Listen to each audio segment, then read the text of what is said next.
Hello everyone, आज हम करने जा रहे हैं मेथड्स ऑफ टीचिंग। तो मेथड्स ऑफ टीचिंग में कई दो मेथड्स हैं। एक तो टीचर सेंटर्ड मेथड्स है, लर्नर सेंटर्ड मेथड्स है, ठीक है।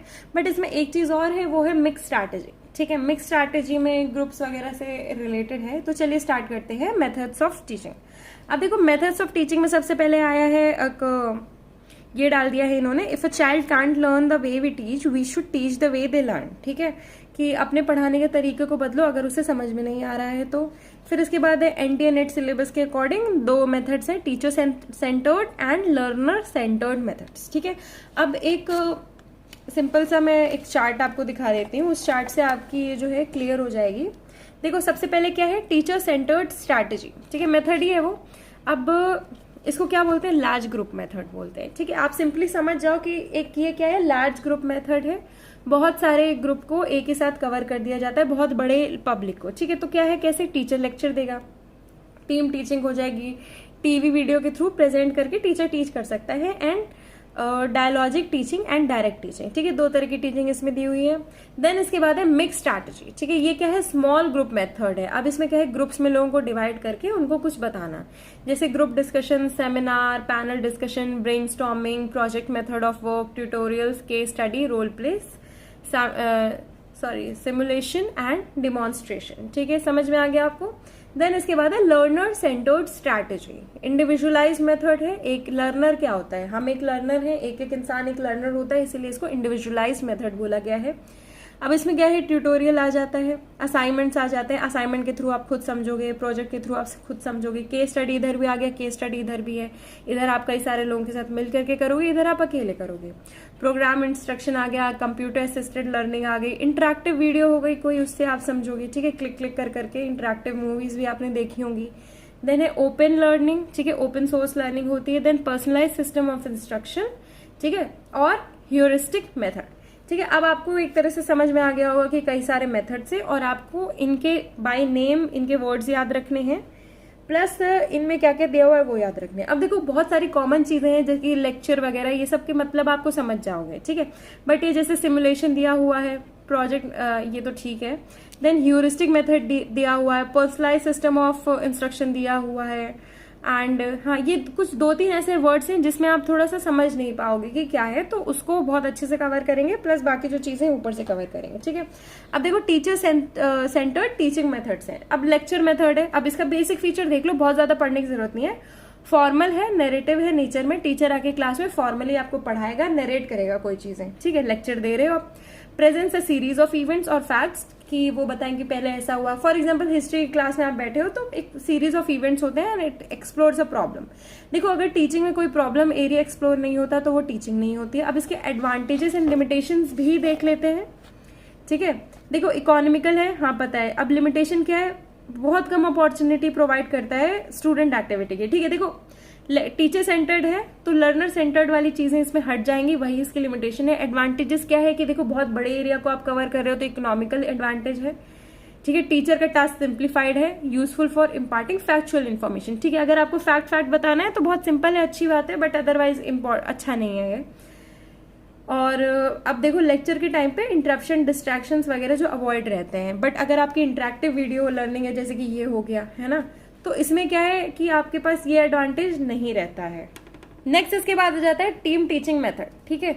अब लेक्चर को और बेटर करने के लिए क्या कर दिया गया है, टीम टीचिंग मेथड, यानी कि एक से भले दो टीचर्स। तो इसके भी कुछ एडवांटेजेस हैं, एडवांटेजेस देख लेते हैं। जैसे कि हाँ, ज्यादा फैकल्टी हो जाएगी कम स्टूडेंट के लिए, ठीक है। Optimum use of multiple teaching techniques end devices, बहुत सारे टेक्निक्स एंड डिवाइसेस आप यूज कर सकते हो।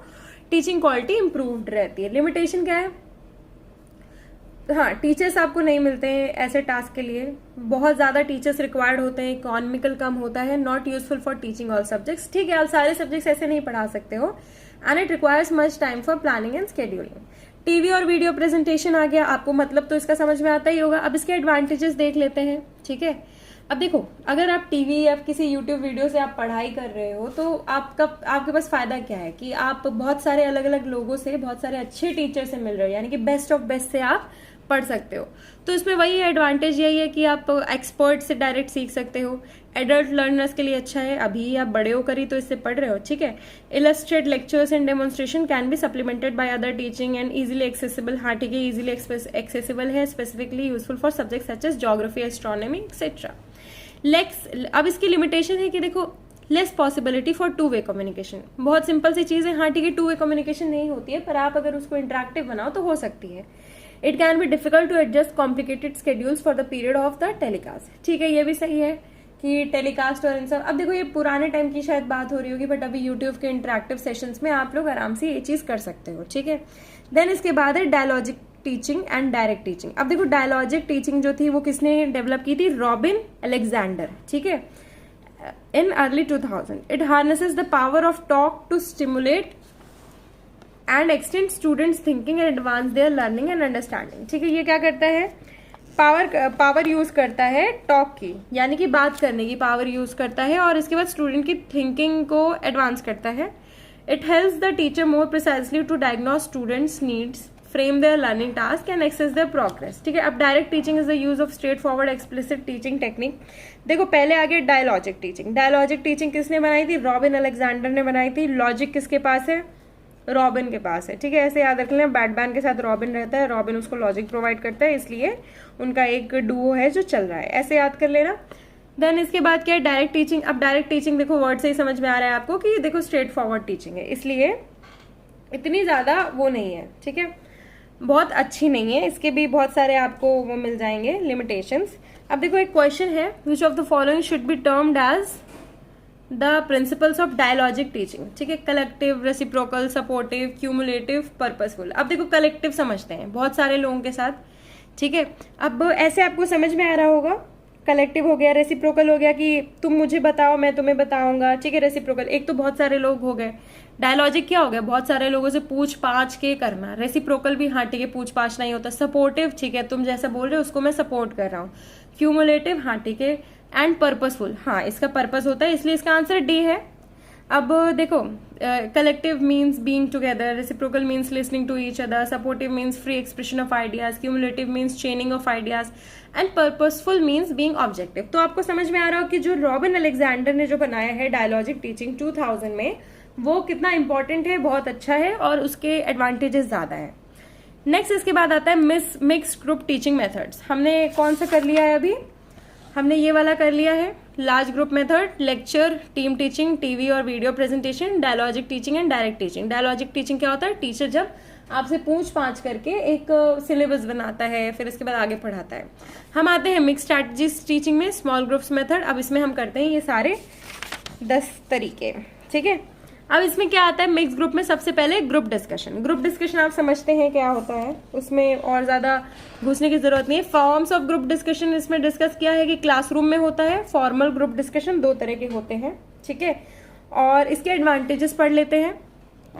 Being stimulating thinking process, it helps in development of critical thinking. ठीक है, अगर आप डिस्कस कर रहे हो तो आपको देखो कई बार ये होता है ना, बोलने वाले के पास ज्यादा नॉलेज नहीं होती है, सुनने वाले के पास ज्यादा नॉलेज होती है, तो इसमें आप सुनने का भी पेशेंस रखते हो। नेक्स्ट है it is the pooling of knowledge. हाँ ये बात है, अगर आप अपनी नॉलेज को पूल कर रहे हो, मिला रहे हो, ठीक है, आइडियाज को मिला रहे हो कि ठीक है, and feelings of several persons, analysis and integration of facts, ideas and concepts. ठीक है, आप बहुत सारे लोगों की बहुत सारे एनालिसिस को मिला रहे हो, तो ये क्या हो गया? ये काफी अच्छा एक मेथड हो गया है। इसके बाद है rationalisation of facts, promotes intelligent learning. Rationalise कर देते हो आप सबके हिसाब से। Learning together by sharing responsibilities and interest. ठीक है, आप साथ में सीखते हो। Developing team spirit in teaching learning process. Discovering talented students, good for developing oral and non verbal communication. ठीक है, ये सारी चीजें समझ में आ रही है। देन इसके बाद है लिमिटेशंस। अब इसके कुछ लिमिटेशंस भी आपको फायदे समझ में आ रहे हैं कि क्या है कि आप कई सारे लोगों के साथ मिल करके नॉलेज शेयर करके बहुत सारे फायदे मिल जाते हैं, बट इसकी लिमिटेशंस है। हाँ, टाइम बहुत लगता है। फॉर एग्जांपल आप लोग ग्रुप स्टडी करने जाते होगे तो कई बार ऐसा होता होगा कि आप लोग बातें ही करते रह जाते होगे, और एफर्ट्स भी लगते हैं, एक इंसान कम एफर्ट लगा रहा है तो दिक्कत हो जाती है। नेक्स्ट है इट इन्वॉल्व अननेसेसरी आर्गूमेंट्स, ठीक है, इन्वॉल्व करते हैं अननेसेसरी आर्गूमेंट्स, बहुत लोगों के बीच में आर्गूमेंट्स हो जाते हैं, इमोशनल स्ट्रेस भी हो जाते हैं कि अरे उसने ऐसा बोल दिया, वो मेरे से सहमति नहीं रखता है, and possibility of domination of session by a few students, ठीक है, and it is not suitable for all topics, हर टॉपिक के लिए नहीं, फॉर एग्जाम्पल पॉलिटिक्स हो गया है ना, उसके लिए है। देन इसके बाद है सेमिनार, सेमिनार भी एक तरह का है, टाइप्स ऑफ सेमिनार देख लो, mini seminar, main seminar, national seminar है, इंटरनेशनल सेमिनार, आपको समझ में आ गया होगा। इसके एडवांटेजेस देखो, इंडिपेंडेंस रहती है इसमें, बट देखो लिमिटेशन भी ये है कि टाइम कंज्यूमिंग रहता है and needs a group of trainings with a fairly high level of attainment. तो सेमिनार में आपको समझ में आ रहा होगा कि बहुत हाईली अच्छे लोग आते हैं, अच्छे पढ़े हुए समझे हुए लोग आते हैं, तो हर किसी के लिए ये है नहीं, इसकी लिमिटेशंस काफी ज्यादा हो सकती हैं, और एडवांटेजेस और लिमिटेशंस इसकी ऑलमोस्ट सिमिलर उस पे रहती है, फुटिंग पे। देन इसके बाद पैनल डिस्कशन है, आपको पैनल डिस्कशन का ये इलस्ट्रेशन दिया हुआ है, इसके एडवांटेजेस देख लेते हैं। If well conducted, are usually more interesting to the audience than a single speaker forum. They are usually held on socially relevant issues. ठीक है, जो डिस्कशन वही होगा जो सबको पता है। लिमिटेशन है, bringing expert to a single forum can be difficult, ठीक है, the audience is not actively involve. अब देखो आपके कॉलेजेस में अगर पैनल डिस्कशन होता होगा तो वहां पे जितने लोग बैठे होंगे, कई बार ऐसा लगता है कि वो लोग अपनी में ही बातें कर रहे हैं, तो वही चीज है, क्योंकि टॉपिक हर किसी को पता होता है ऊपर ऊपर से, बट जो वो लोग रिसर्च लेके आ रहे हैं, जो वो लोग घुस रहे हैं उस चीज में, हर किसी को इंटरेस्ट नहीं होता, इसलिए ये चीज कट जाती है। देन इसके बाद आता है ब्रेनस्टॉर्मिंग। अब ब्रेनस्टॉर्मिंग का इसमें क्या है, एक फ्लो चार्ट दिया हुआ है, फ्लो ऑफ आइडियाज, ठीक है।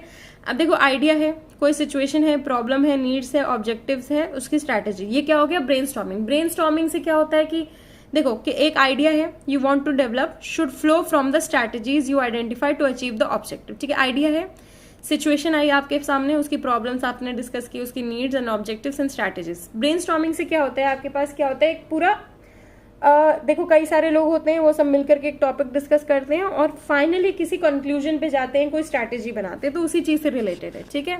एडवांटेजेस क्या है, encourages creativity that helps trainers to produce think and explore ideas. हाँ ठीक है, आप क्या है इससे आइडिया और एक्सप्लोर कर सकते हो, आपके पास आइडिया आया, ठीक है, आप जब ये सारे पार्ट्स आइडेंटिफाई करोगे, सिचुएशन हो गई, प्रॉब्लम हो गया, नीड्स हो गए, ऑब्जेक्टिव्स हो गए, स्ट्रैटेजीज, तो आप क्या कर रहे हो, उसे एक्सप्लोर ही कर रहे हो। स्कोप फॉर लार्जर पार्टिसिपेशन, बहुत सारे लोगों से आप ब्रेनस्टॉर्मिंग कर सकते हो उनके साथ मिलकर के, एंड इट इज इकोनॉमिकल, ठीक है, इकोनॉमिकल भी है। लिमिटेशन क्या है, not very systematic way of studying and subject, ठीक है, there is a possibility of some trainees being reluctant to participate, ये भी सही है। देन इसके बाद है प्रोजेक्ट मेथड। प्रोजेक्ट मेथड आप समझ रहे होंगे कि देखो स्मॉल ग्रुप, इंडिविजुअलाइज इंस्ट्रक्शन कैसे भी हो सकता है। इसमें क्या है, students are allowed to explore and experience their environment through their senses and direct their own learning by their individual interest.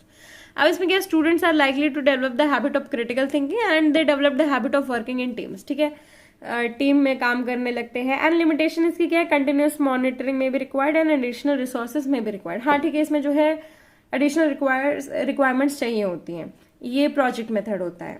Then इसके बाद आ जाते हैं हम रोल प्लेइंग पे। रोल प्लेइंग को आप आराम से कैसे समझ सकते हो, एज इन आप किसी प्ले को एक्ट कर रहे हो, ठीक है, तो इसमें क्या है, it has the semblance of real life situation, ठीक है, semblance of real life situation, एक तरह से सेम्बलेंस, एक तरह से रिजेम्बलेंस ही समझ लो। इंटरेक्टिव एंड इंटरेस्टिंग, देखो बहुत मजा आता है इसमें, इसलिए इसके एडवांटेजेस ज्यादा हैं। इमीडिएट फीडबैक भी मिल जाता है, सामने वाले लोग क्या बोल रहे हैं। Social decision making, problem solving, negotiating and manipulating skills, एक तरह से देखो समाज में, एक तरह से सोसाइटी में कैसे स्किल्स बढ़ जाती हैं आपकी। And effective to change the attitude of the participants, बहुत बहुत अच्छा मेथड है ये, ठीक है। देन इसके बाद इसकी लिमिटेशंस हैं, अनप्रिडिक्टेबल आउटकम्स, हाँ ये भी हो सकता है। Real life situations are usually more complex and it requires a considerable amount of resources के साथ साथ देखो एक आपका टाइम भी बहुत ज्यादा लग जाता है। सिमुलेशन अब देख लेते हैं। Simulation means creating conditions that are quite similar to actual conditions, ठीक है, यानी कि आप उसी सिचुएशन में खुद को रख के देखो and then training is provided under those conditions. For example army training हो गई, कोई ऐसा फॉर एग्जाम्पल बॉम्ब डिस्पोजल वाला टाइप कुछ मेथड हो गया, ये तो बहुत बड़ी बड़ी बात होगी, बट सिंपली छोटे छोटे में आप देखो तो एक ये मेथड है, बहुत अच्छा है, रियल लाइफ सिचुएशन में आपको रखा जाता है और आपसे प्रॉब्लम सॉल्व करवाई जाती है। ये क्या है, they are economical in the long run and safety aspects are taken care of. एक और है, फॉर एग्जाम्पल ये फायर एग्जिट की जो ट्रेनिंग होती है वो भी इसमें आ सकता है सिमुलेशन में। लिमिटेशन क्या है? It entails high initial investment in machinery equipment etcetera, कि आप अगर कोई रियल लाइफ सिचुएशन बना रहे हो तो उसके लिए कुछ और भी चीजें जैसे कि मशीन्स वगैरह लगाओ ताकि आपको पूरा इफेक्ट मिल सके। देन इसके बाद है ट्यूटोरियल्स। ट्यूटोरियल्स आप समझते ही हो कि ट्यूटर करना एक तरह से एक इंसान को, दो इंसान को, जैसा भी है, कम लोगों को, ठीक है। तो फोकस अटेंशन देते हो आप, generates more ideas and better control over pace of teaching and learning process. हाँ, पेस पे एक बेटर कंट्रोल होता है। लिमिटेशन क्या है? It is difficult to find a suitable pace if the trainees vary greatly in ability and it can be time consuming. Time consuming होता है ये। नेक्स्ट इसके बाद है इसमें डिमॉन्स्ट्रेशन मेथड, ठीक है, कि आप किसी को कुछ डिमॉन्स्ट्रेट कर रहे हो, कोई टीचर किसी को डिमॉन्स्ट्रेट कर रहे हैं और ये उसका बहुत अच्छा इलस्ट्रेशन है। ये कहाँ होता है? मेडिकल स्कूल्स में कई बार होता है बहुत अच्छे से। ये आई थिंक वैसा ही कुछ एग्जाम्पल है, ठीक है।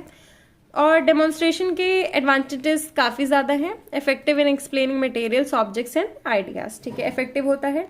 Effective for explaining abstract concepts, ठीक है, एब्स्ट्रैक्ट छोटे छोटे कॉन्सेप्ट्स को, एब्स्ट्रैक्ट कॉन्सेप्ट्स को जो हार्ड होते हैं उन सब कॉन्सेप्ट्स को समझाने में बहुत इफेक्टिव होता है। And it is useful for achieving objectives in cognitive, psychomotor and effective domains as there is mental and physical participation of students. Students वहां पे पार्टिसिपेट करते हैं तो आराम से वो अपने सारे सेंसेस को लगा करके बातों को समझ सकते हैं। लिमिटेशन क्या है? Only few get opportunities to participate in the experimental process, ठीक है। इसका एक और एग्जांपल हो जाएगा, आप बायो लैब में देखते हो, स्लाइड्स वगैरह देखते हो, होम साइंस लैब में भी आप देखते हो, तो वहां पे खड़े होकर के आप देखते रहते हो कि क्या कैसे हो रहा है। ये उसका एग्जाम्पल है। नेक्स्ट आता है लर्नर सेंटर्ड टीचिंग मेथड। अब जो लर्नर सेंटर्ड टीचिंग मेथड है ये क्या करता है? देखो, लर्नर के एस्पेक्ट से ये टीचिंग में हेल्प करता है। फॉर एग्जाम्पल असाइनमेंट्स हो गए, ठीक है, स्टूडेंट्स को असाइनमेंट दिए जाते हैं, उसकी एडवांटेजेस क्या होती है कि आप आराम से असाइनमेंट बनाते बनाते आप खुद ही समझ सकते हो। फॉर एग्जाम्पल आपको कोई असाइनमेंट मिला है, आप उसको बनाने के लिए नेट पे जाओगे, गूगल करोगे, तो उससे आप समझते हो। यही सब उसके एडवांटेजेस हैं। लिमिटेशंस हैं, स्टूडेंट में कॉपी ईच अदर। हाँ, ये बहुत बहुत बहुत फनी एंड बहुत इंपॉर्टेंट लिमिटेशन है इसकी कि आपको असाइनमेंट तो दे दिया जाए बट आप गूगल से कॉपी पेस्ट कर लो। नेक्स्ट इसके बाद है केस स्टडी। आपको कोई केस दिया जाता है, आप उसको स्टडी कर रहे हो एंड देखो वो अपॉर्चुनिटी प्रोवाइड करता है किस चीज की, कि आप एनालाइज करो, किसी केस को आप समझ रहे हो, उसको एनालाइज करोगे तभी तो आप उसकी समरी लिखोगे। And decision making, problem solving skills को इनहांस करता है एंड इंश्योर्स एक्टिव पार्टिसिपेशन विच में लीड टू इनोवेटिव सॉल्यूशंस, ठीक है। नेक्स्ट है इसकी limitations. It requires training for the teachers to use this method and it is not useful for all subjects and situations. अब हर situation के लिए नहीं लग सकता है ये। फॉर एग्जाम्पल हम लॉ में कर सकते हैं, लॉ में केसेस होते हैं, उसको आप नॉर्मली केस स्टडी कर लो तो आपको एनालाइज करने की एक चांस मिल जाती है। इसके बाद आता है प्रोग्राम्ड इंस्ट्रक्शंस, ठीक है। इंस्ट्रक्शंस जो है उनको प्रोग्राम्ड इंस्ट्रक्शंस हैं, ठीक है। ये क्या है? एक तरह से स्ट्रक्चर्ड होते हैं and there is regular feedback. इसकी एडवांटेज है कि देखो इसमें रेगुलर फीडबैक है। It ensures active participation of the learner and it can be used for any subject. And limitation क्या है कि देखो लर्नर जो अपना मोटिवेशन है वो भूल सकता है इस चीज में, है ना। नेक्स्ट इसके बाद है पर्सनलाइज सिस्टम ऑफ इंस्ट्रक्शन। अब पर्सनलाइज सिस्टम ऑफ इंस्ट्रक्शन में क्या क्या चीजें आती है? Can be use for all subject matters except where the students are to select the content, ठीक है। Personalise subject system of instruction हो गया। इसमें स्टूडेंट्स क्या करते हैं, अपना जो है कंटेंट वगैरह खुद से सिलेक्ट नहीं कर सकते हैं बट सारे सब्जेक्ट्स के लिए होता है, ठीक है। PSI consist of 5 basic elements. एक तो ये क्या है? मास्टरी लर्निंग, सेल्फ पेसिंग, आप खुद से सेल्फ पेस करो, stress on written materials, proctors and lectures. It is best suited for content that is usually conveyed through written material, ठीक है। फॉर एग्जाम्पल आपको कुछ सीखना है, कुछ शॉर्ट कोर्स करना है, उसका रिटन मटेरियल ले लो, कोर्स कर लो, आपको उसका डिप्लोमा मिल जाएगा। एडवांटेजेस क्या है? मास्टरी लर्निंग के लिए चाहिए होता है, ऑब्वियसली डिप्लोमा मास्टरी लर्निंग के लिए होता है and facilitate self pace learning. अपने हिसाब से सीखो, उसके बाद आप उसका एग्जाम दो और निकल आता है। लिमिटेशन क्या है? Not suitable for rapidly changing course contents. हाँ, अगर आपको कोर्स कंटेंट चेंज करना है आप नहीं कर सकते हो रैपिडली क्योंकि शॉर्ट कोर्सेज होते हैं। And not suitable for psychomotor and effective domains. देखो आप पूरी तरह से इन्वॉल्व नहीं होते हो उसमें, बस आप पढ़ रहे हो, रट रहे हो, तो इसलिए इफेक्टिव नहीं है। नेक्स्ट इसके बाद आता है कंप्यूटर असिस्टेंट लर्निंग। अब कंप्यूटर असिस्टेंट लर्निंग को एक बार पढ़ लेते हैं। It is concern with the use of a computer to mediate the flow of information in a learning process, ठीक है। इसमें क्या है? आपको एक मटेरियल मिल रहा है और इसमें क्या है? आपको कंप्यूटर असिस्टेंट, कंप्यूटर एक मीडियम है आपकी पढ़ाई का। एडवांटेजेस क्या है, फ्लेक्सिबिलिटी है, better control in comparison to other methods, ठीक है, आपको कंप्यूटर पे आपके घर बैठे बैठे मिल रहा है, and effectively use for drilling and practicing stimulation and modelling, ठीक है। लिमिटेशन क्या है, इम्पर्सनल एंड कॉस्टली, ऑब्वियसली अगर आपको इसके लिए आपको कंप्यूटर चाहिए होगा, है ना, इसलिए कॉस्टली बोला गया है इसको। अब इसके बाद है ओपन लर्निंग। ओपन लर्निंग देख लो, फ्लेक्सिबल मेथड होता है किस चीज के लिए, delivering the instruction where the learner has open access to learning resources of people, material, equipment and accommodation, there are no or minimal restrictions on admission. Open learning एक तरह से क्या होगा कि आपके आराम से सीख सकते हो, फ्लेक्सिबल होता है और आपको एडमिशंस वगैरह में कोई प्रॉब्लम नहीं होगी।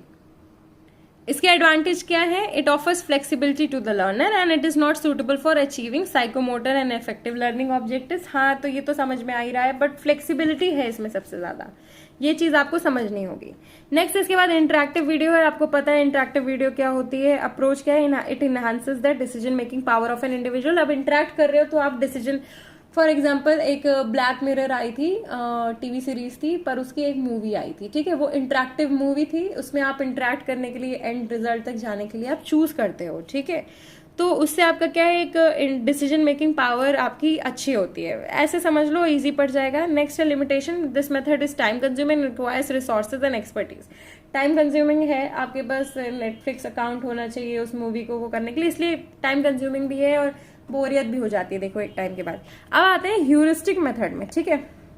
अब ये ह्यूरिस्टिक मेथड किसने एडवोकेट किया था, प्रोफेसर आर्मस्ट्रॉन्ग। इससे पहले भी हमने एक मेथड किया है टीचर वाले, उसमें अगर आपको याद हो तो उसको कमेंट करिए अभी, अगर आप वीडियो देख रहे हैं तो वीडियो को पॉज करके।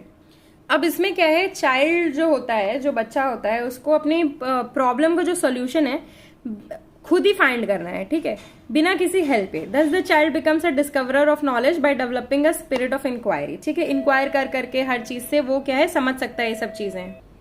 अब इसकी एडवांटेज क्या है, सेल्फ लर्निंग अप्रोच है, आप आराम से हर चीज समझ सकते हो, not much focuses on factual knowledge. अब ये क्यों लिखा हुआ है कि not much focuses on factual knowledge, जिस चीज को आप बिना किसी उसके फाइंड आउट कर रहे हो, बिना किसी हेल्प के, खुद के एफर्ट से, तो ऑब्वियसली फैक्ट्स तो आप अपने अंदर से फैक्ट्स तो निकाल ले आओगे नहीं, फैक्ट्स वगैरह तो आपको नेट पे, गूगल पे देखना होगा, ठीक है, इसलिए ये उस चीज से मतलब उस चीज से सहमति नहीं रखता है फैक्चुअल नॉलेज से, बट और चीजें, यानी कि खुद से इंक्वायरी करके, अपने अंदर झांक करके वो सब चीजें निकालोगे। अब ह्यूरिस्टिक मेथड को किसने एडवोकेट किया था, प्रोफेसर आर्मस्ट्रॉन्ग ने किया था। तो अपना हाथ लंबा करके, ठीक है, अपने अंदर की बातें निकालो, बस ऐसे आप याद कर लेना, ह्यूरिस्टिक मेथड। देन इसके बाद आता है डिफरेंशिएटेड इंस्ट्रक्शन। डिफरेंशिएटेड इंस्ट्रक्शन देखो क्या है, is a dynamic proactive method of teaching. It means that the teacher plans, ठीक है, टीचर क्या करता है, प्लान करता है, and uses a variety of ways to teach learning. It is a combination of whole group, small group and individual instruction method. ये किसी category में एक तरह से फॉल नहीं कर सकता है, and in this method the qualitative aspects are given more weight than quantitative aspects. It uses multiple approach to accommodate multiple intelligences. It is student centered. हाँ देखो, student centered में हम इसे पढ़ रहे हैं तो समझ में आ रहा है कि अब, और देखो lessons जो होते हैं engaging होते हैं, relevant होते हैं, इंटरेस्टिंग होते हैं और एक्टिव होते हैं, and it is an organised and plan method of teaching. हमें समझ में आ रहा है कि देखो ये ऑर्गेनाइज्ड है, प्लान्ड है, अच्छा मेथड है टीचिंग का, है ना, और डायनेमिक अप्रोच है। अब इसमें टीचर भी क्या करता है, पूरा प्लान बनाता है, ठीक है, और कई सारे तरीके यूज करता है पढ़ाने के। फॉर एग्जाम्पल मैं आपको पढ़ाने की क्या कर रही हूँ, डिफरेंशिएटेड इंस्ट्रक्शन, मैं आपको भी पढ़ाने की एक तरह से अलग अलग तरीकों से कोशिश करती हूँ। जैसे बेस्ट लॉ ट्रिक्स जो है हमारा चैनल, उसमें अलग अलग ट्रिक्स आती हैं लॉ वगैरह के लिए, तो वो ट्रिक्स एक तरह का है। देन इसके बाद और भी तरीके डिफरेंशिएटेड, एक बच्चा, हर बच्चा अलग अलग तरीके का होता है, उसके हिसाब से जो प्लान है वो करो, उनको उस हिसाब से पढ़ाओ, ये होता है डिफरेंशिएटेड इंस्ट्रक्शन। अब इसके बाद एक क्वेश्चन है, गिवन बिलो आर 2 कॉलम्स, अब उसको क्या करना है, मैच करना है, ठीक है, तो साथ साथ में मैच करते जाते हैं। लेक्चर मेथड, लेक्चर मेथड क्या होता है, पार्टिसिपेटिव प्रोसीजर होता है, नहीं। एक्सपीरियंस बेस्ड लर्निंग होता है, नहीं। लार्ज अमाउंट ऑफ नॉलेज इसमें दी जा सकती है, हाँ, तो इधर आप लगा दो, इधर आप 3 लिख दो, ठीक है। देन इसके बाद हो गया डिमॉन्स्ट्रेशन मेथड, डिमॉन्स्ट्रेट कर रहे हो आप कुछ, तो पार्टिसिपेटिव होता है, नहीं, हर कोई पार्टिसिपेट नहीं करता। एक्सपीरियंस बेस्ड होता है, देखो हाँ, एक्सपीरियंस लोग तो करते तो है। लार्ज अमाउंट ऑफ नॉलेज तो हट गया, एंड लर्निंग टुगेदर, नहीं, डिमॉन्स्ट्रेशन लर्निंग टुगेदर तो नहीं है, तो इस पे 2 लगा दो। देन इसके बाद है प्रोजेक्ट मेथड, अब 2 ही बचे हैं, क्या है 1 और 4 बचे हैं। पार्टिसिपेटिव प्रोसीजर होता है प्रोजेक्ट मेथड, हाँ पार्टिसिपेटिव होता है। लर्निंग टुगेदर होता है, नहीं। प्रोजेक्ट मेथड हर बार लर्निंग टुगेदर वैसे हो सकता है project method learning together, but एक बार देखते हैं।